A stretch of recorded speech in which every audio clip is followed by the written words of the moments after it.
आता एक मोठी बातमी, सरकारी डॉक्टरांना खासगी प्रॅक्टिसला बंदी ठेवण्यात आली। औरंगाबाद खंडपीठाकडून हा निर्णय कायम ठेवण्यात आलाय।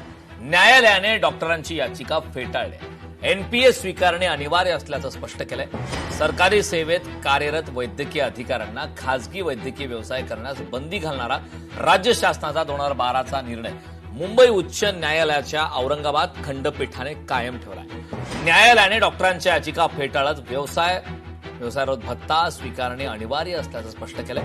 सरकारी डॉक्टरांनी पूर्ण वेळ शासन सेवेसाठी उपलब्ध राहणे आवश्यक असून खासगी प्रॅक्टिसमुळे सार्वजनिक आरोग्य सेवेवरती परिणाम होऊ शकतो असे निरीक्षण न्यायालयाने नोंदवले। त्यामुळे एनपीए नाकारून खासगी प्रॅक्टिस करण्याचा पर्याय उपलब्ध नसल्याचंही स्पष्ट केलं। अत्यंत महत्वाची आणि मोठी अपडेट, एनपीए स्वीकारण्याचा अनिवार्य असल्याचं स्पष्ट केलं।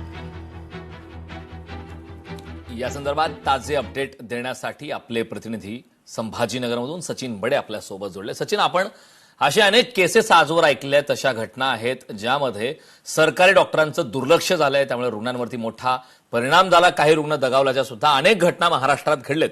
मात्र याच संदर्भात आता एक महत्वाचा निर्णय घेण्यात आलाय। सरकारी डॉक्टरांना खासगी प्रॅक्टिसला बंदी घालण्यात आली। या निर्णयाबद्दल काय माहिती आहे? कारण आपण पाहिले की बऱ्याचदा शासकीय डॉक्टर जे आहेत, सरकारी डॉक्टर जे आहेत, त्यांनी दिवसा शासनाच्या जबाबदाऱ्या पूर्ण पाडायच्या, शासनाची जबाबदारी पूर्ण पाडल्यानंतर त्यांचं वेतनही घ्यायचं आणि सायंकाळी स्वतःचं क्लिनिक सांभाळायचं, स्वतःचा दवाखाना सांभाळायचा।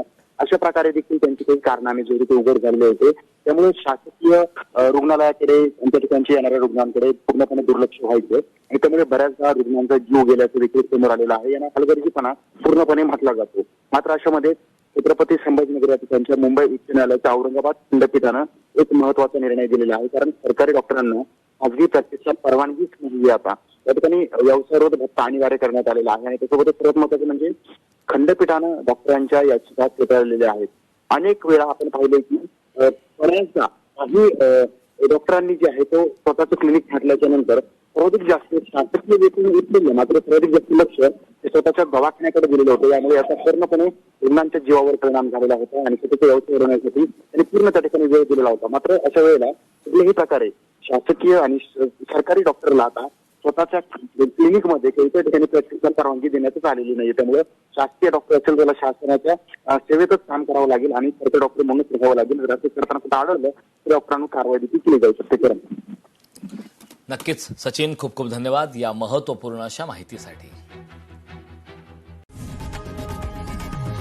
लोकशाही मराठी ऐका, पहा, जागरूक रहा।